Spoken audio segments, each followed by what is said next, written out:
Blessed One, Noble One, the rightly self-awakened One.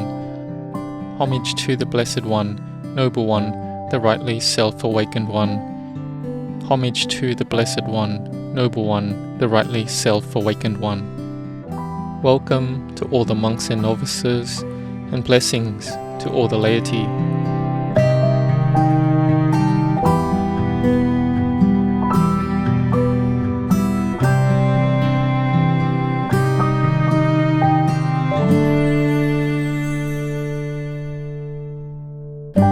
The training in Dhamma is for the purpose of progressing the mind to be better. This is called bhavana, making the mind higher and better. In the current state of the society in the present day, we follow our moods when we do work. We like to do the things that we feel like doing, and we are quick-tempered. We try to get whatever we feel like we want, and we want things quickly, in the shortest way possible. And we don't like being controlled. But this isn't possible in the present-day society, which has the infectious virus that we know, COVID-19. This has caused the way we live in the world to change. And when we get a lot of pressure and are controlled, then there is stress and suffering arising. Because we have never lived in a peaceful way before, a life that is free from enjoyment and fun. But when it comes to the present situation, there are even young children who are separated from their mother. The mother has to go to a controlled center to get treated for her sickness, and the young child needs to separate and be quarantined to be treated for their sickness. And this squeezes the heart of the father and mother a lot. But that young child says to the mother that there is no need to worry about them. They will survive. They can overcome it. They can give encouragement to their mother like this. We see things like this in the present situation. And in our life, being born until now, we may have never faced anything like this before. Sometimes we may very quickly lose those who we love and like, those who we honor and revere, or those whom we respect. So this is Dhamma, that we know as being impermanent and being uncertain, which arises very clearly in the present situation.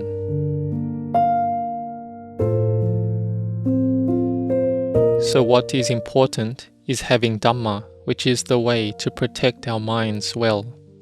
And then we will live our life in the present society, having mindfulness and wisdom that has careful consideration and is all-rounded. And we can't let greed come and control us, otherwise it will be even more chaotic. Wanting more wealth, wanting more things. If we think that this desire is the best for our life, then it's a thought that is not correct. We may feel that the most important and best thing in our life is to get whatever that we like, of everything and in all ways. But it's not like that. When we get what we want and desire, then the craving to want to get more, to want to be something more, and want to get more things, goes on with no end. This is a teaching of the Buddha. But what we should search for is for something good, something which has a higher value.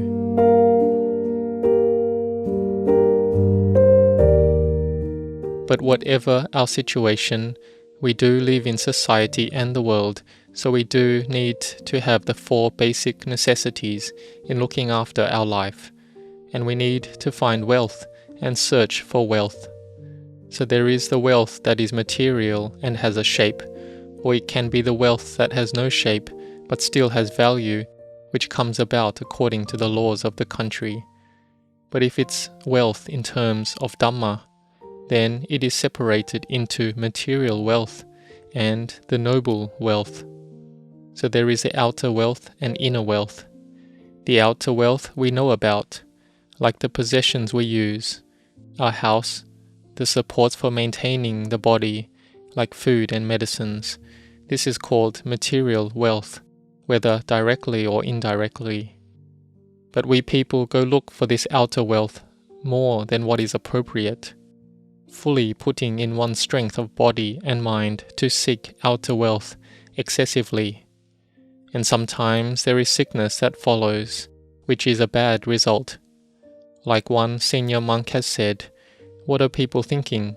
They go search for outer wealth, search for money, so that they can have happiness, but they end up having to use that wealth to treat their body from sickness.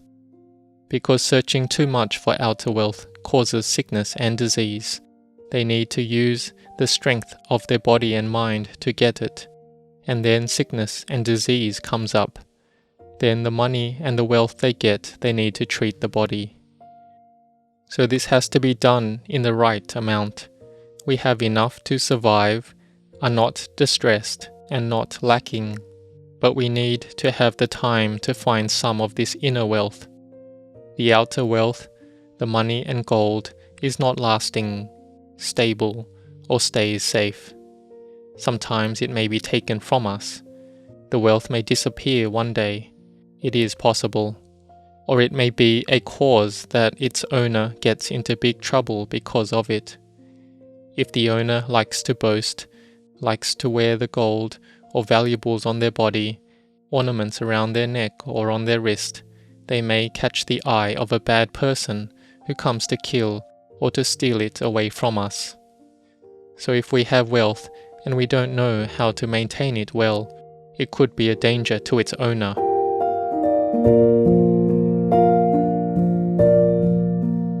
But in regards to the inner wealth, there are many types.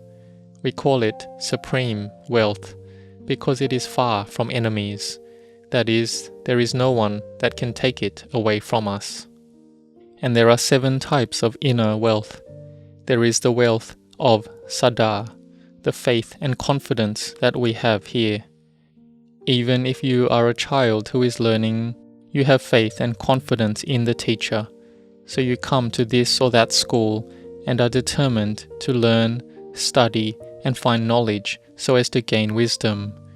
This can be then used to find wealth so that you can be self-sufficient and so as not to burden others and society. And the wealth of saddha, faith, is important. May the students try to listen and have confidence in the teacher first, because you are still innocent and inexperienced in the world. You are of the age where you haven't yet learnt much and don't have wisdom yet, so be determined to practice according to what your teachers teach you. And when you try to practice what they teach, then you will have wisdom arising one more time. Stay within the rules and be disciplined. This is what we call as sila, morality. The wealth of sila, this is following rules and being disciplined. When we learn various worldly subjects and we follow the rules well and are disciplined in learning, then we'll be able to succeed in that learning and study.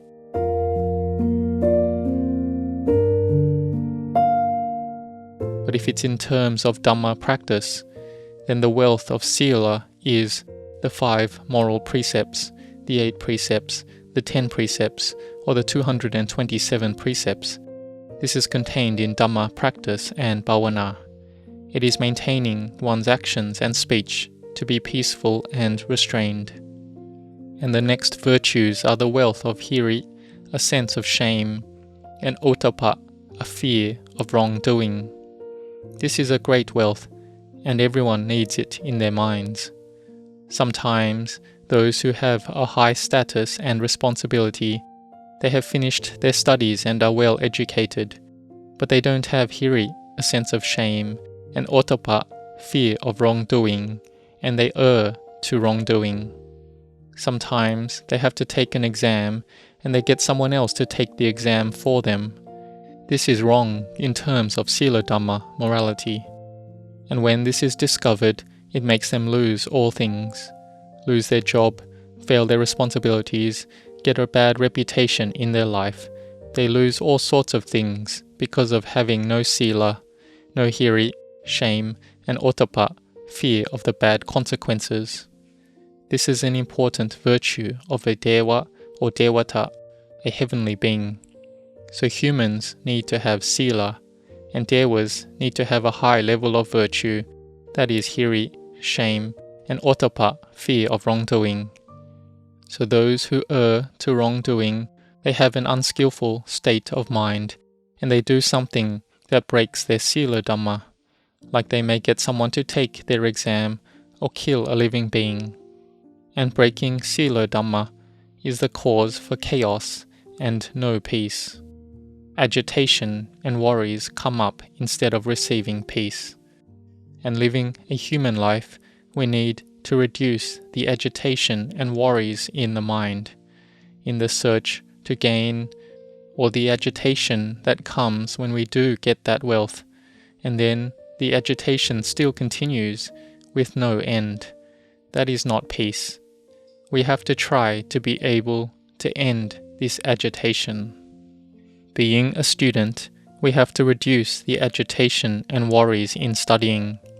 Even if we are determined to study, we have to be able to make our minds peaceful and still. We don't just keep having these agitations and worries all the time. Even if we get what we want, we can pass our exams, but we still have agitation and worries with other things. Then it never ends. We have to be able to make the mind have peace and stillness as well. So we come to listen to Dhamma, training in sitting meditation, and having a great teacher to lead us. This is really excellent. So may you be very determined to study and learn, listen and develop knowledge, so that you can have a higher level of mindfulness and wisdom, which we call as a clear insight of wisdom in our knowledge and learning, or having the clear insight of wisdom in knowing and understanding the Dhamma. And then the next virtue is the self-sacrifice for the benefit of others, that we call Chaga. This abandoning of selfishness is important. When we are with many people together, then we have to have this sense of self-sacrifice, helping each other out. We have metta, loving kindness to each other. The teachers help the students help the teachers and the place that we have received that supports us. And we think and remember those who have helped us.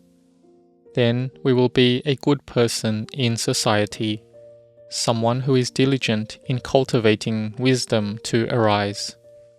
And wisdom is very important. Anyone who does wrong, it is because they lack wisdom. They are missing true understanding. They see it as nothing. And even in the present situation, where there are many who have got infected with COVID, there are still those who are careless. There is no wisdom arising. They understand that it is nothing. It is just a normal and ordinary sickness. But if they catch it, or even the doctor catching it, they feel that it really isn't normal at all. They have a lot of pain and suffering. But when they don't yet know it, then they will think it as something ordinary. So this wisdom is important, both in ways of the world and in the way of Dhamma. And especially in the present situation, we need to be supported by a lot of mindfulness and wisdom. If we lack mindfulness and wisdom, then it will be chaotic. We may get infected with the virus ourselves and then infect the family. This is because of lacking mindfulness and wisdom. By going to a place that we shouldn't go to and giving this sickness to parents, the elderly, or even our own children. And this is a great wrongdoing. So may you live together with wisdom in the world and in the Dhamma. May you all have prosperity and growth in the Buddha's dispensation.